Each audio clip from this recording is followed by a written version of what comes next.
চাচা, আল্লাহ তোমার মনের আশা পূরণ করুক মা।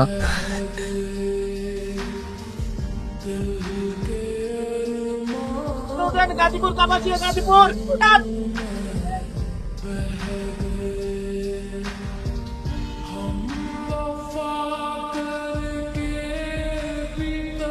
স্কুলের বেতনের টাকা আটকায় গেছে, আর চামুনা আর চামুন এই কথাটা গত 20 বার অন্তত তুই বলছিস জামিল।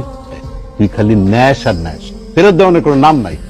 আমার ছোট ভাই আমার কাছে সাহায্য চাস, ঠিক আছে, চেয়ারম্যানের সামনে হাত পাচ্ছস, আমার মান সম্মানটা থাকলো। তুই কি ভিক্ষুক নাকি জামিল?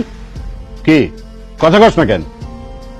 মুদির দোকানে তোর 4 মাসের বাকি, ওইটাকে আমি শোধ করুম? ভাইজান, মোলাটাকে সাথে নিয়ে এসেছি, এইবারের মতো আমার খালি হাতে ফিরে আনতে হয়েছে। ভাতিজার কথা কইছস, মাইনা নিলাম, কিন্তু তুই জুয়া খেলতে যাস কেন? ফকিন্নি হইয়া জুয়া খেলতে যাস? তোর জুয়ার টাকা কি আমি দেবো?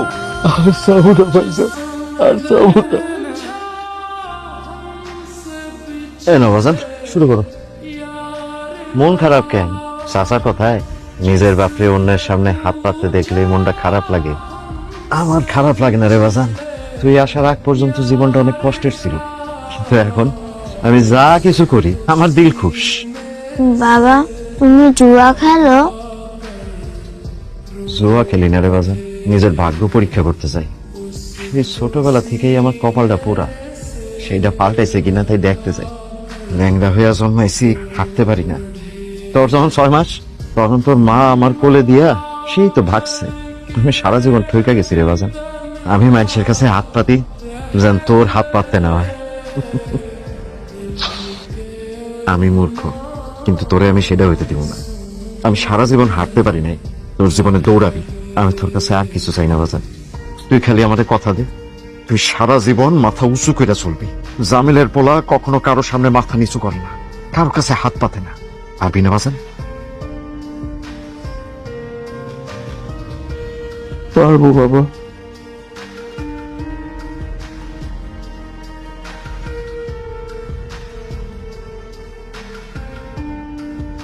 মামা একটা বিড়ি দাও তো। আমি মানুষের কাছে হাত পাতি যেন তোর হাত পাততে না হয়। ভাই, চাচা, আসসালামু আলাইকুম। আসেন বসেন, আপনার সাথে বসে একটু আড্ডা দেই। চা বলছি মামা, চা 2টা দিও। চাচা, এই গরমের ভিতরে এত কষ্ট করেন, বাড়িতে পোলাপান নাই নাকি দেখে না কেউ? কি আর কোনো দুঃখের কথা, জীবনের কোন এক অভিশাপে সন্তান একটা দিছে আল্লাহ, কিন্তু মাইনা তারা ছোটবেলা থেকে না পারছি খাওয়াইতে, না পারছি পড়াইতে, সে একটা অভিশাপ। কি বলেন চাচা? এখন তো মেয়েরা কত আগে গেছে, এটা কোনো অভিশাপ না। এটা বাজান তোমার মতো বড় লোকদের মুখে মান। আমরা মাইয়াদেরকে ছোটবেলা থেকে খাওয়াইয়া পড়াইয়া বড় করি, তারপরে বিয়ে শাদী দেই, শেষ। পরের ঘরে গেলে কি আর আমার কথা মনে রাখবো? তার খাইতে যদি তোমার মতো একটা সাওয়াল থাকতো, বুড়া কালে আমারে দেখা রাখো। আজকে তাহলে আমি আসি, আমার সময় শেষ। আপনার সাথে কিন্তু গল্প শেষ হয় নাই। মামা, 1 প্যাকেট সিগারেট দিও। চিন্তা তো দেখা দিচ্ছে বাজান। আমার অফিসের ম্যানেজার, মুখের ভাষা খুব খারাপ, কথায় কথা মিথ্যা কথা বলে আর ঘুষ খায়। আর আমি তো দিন সবার সামনে মুখে বলে দিচ্ছি, তাই মনে আমার আর পছন্দ করে না। চাকরিটা হয়তো থাকবে না, অফিসে নতুন একটা মাই আনছে, কিছুই পারে না। তাহলে কি গুণ দেখা চাকরি দিলে? প্রায় প্রায় রুমে ডাকে, হয়তো সেখানে গুণ দেখায়। আস্তাগফিরুল্লাহ। এই লন চাচা, গরম গরম চা। আপনার একদিন সেলুনে নিয়ে যাবো, চুলদারি কাটাই দেবো। না, কাটতে পারুম না, আমার গুরু নিষেধ আছে। আপনার আবার গুরু আছে? আছে আছে, আকান পাগলা। রাখেন, তুলে রাখি। না না বাজান, না, আমার ভাল লাগে না। রাখেন, হ্যাঁ, 12 টাকা আপনি রাখেন। শোনো বাজান, জীবনে সুখী হইতে বেশি কিছু লাগে না, এটা দিয়া করে ফেল। কোন কি চাচা? এরপর লাগে মাত্র 2টা জিনিস। কি? এক হইলো চাইল ডাইল লবণ, মানে হইলো গিয়া খানা, আর একটা নামতা। নামতা? 2 অকে 3। তোমরা 2 জনে মিলা 3 জন হইবা, তারপরে 4 জন হইবা, 5 জন হইবা। এটা আমার সৎমা কইতো। আমরা 2 অকে 3, কাটবে সুখে দুঃখে আমগো পাখি দিন। সৎমা? মিঠুক মহিলা আমার 12 বছর বয়সে ঘর থেকে বের করে দিচ্ছে। তুমি একটা বিয়া করে ফেলাও। জীবনে সুখী থাকতে না বেশি কিছু লাগে না, 3টা জিনিস লাগে। প্রথম বিয়ে, দ্বিতীয় ডাল ভাত আর নুন মানে খাবার, আর তৃতীয় 2 একে 3।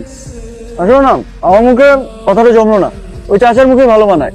বেটা রোমান্টিক আছে কিন্তু। আরে না, আমার একজন চাচার সাথে পরিচয় হয়েছে, ভিক্ষা করে কিন্তু দিলটা ইয়া বড়। আমার টাকা লাগবে না। আমি মাংনা খাই না, আমি ফকির নাকি?